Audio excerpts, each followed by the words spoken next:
If you're new to Adobe Illustrator, turning your sketch into vector art can feel a little overwhelming. I'm Steven Overturf, and today I'm going to be walking you through the simplest way to take a hand-drawn sketch and turn it into clean vector art in Adobe Illustrator. Let's jump into it.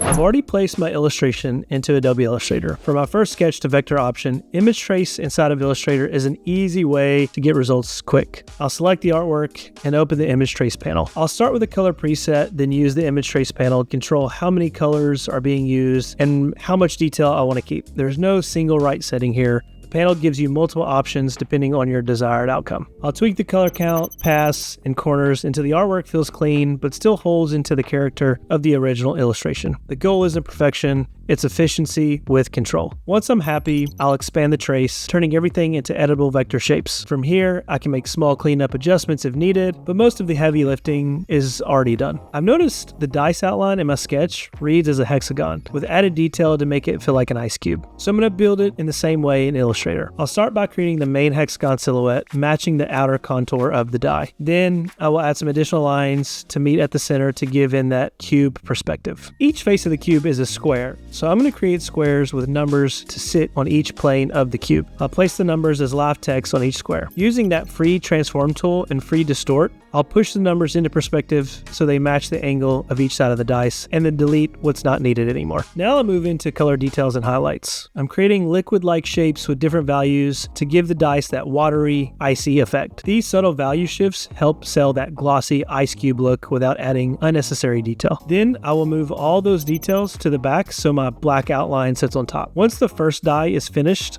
I'll duplicate the entire group to create that second die. I'll keep the numbers as live text so I can change them later. I'll adjust rotation or tweak a few details so the dice don't look the exact same. After the dice are done, I'll move on to my flames. These are simpler organic shapes, so I'm focusing on clean curves and flow rather than heavy detail. And then I'll add some extra lines to give it a little bit more of a perspective or depth. To finish, I'll build a custom sticker outline. I'll create a clean silhouette around the full design, or you can use offset path to generate that final border. Then I'll change that color to magenta for a cut line. That way, when I send my file to production, the printer knows where to cut. And there you have it, a full-on sketch to vector illustration that you can use for hats, t-shirts, stickers, whatever you need. And just like that, your sketch is now vector art. This same process works for simple illustrations or more complex artwork. Once it's vector, you can scale it infinitely and use it for things like stickers, t-shirts, or even embroidered patches. If you enjoyed this breakdown, like this video, subscribe, and stick around for more instructional design content.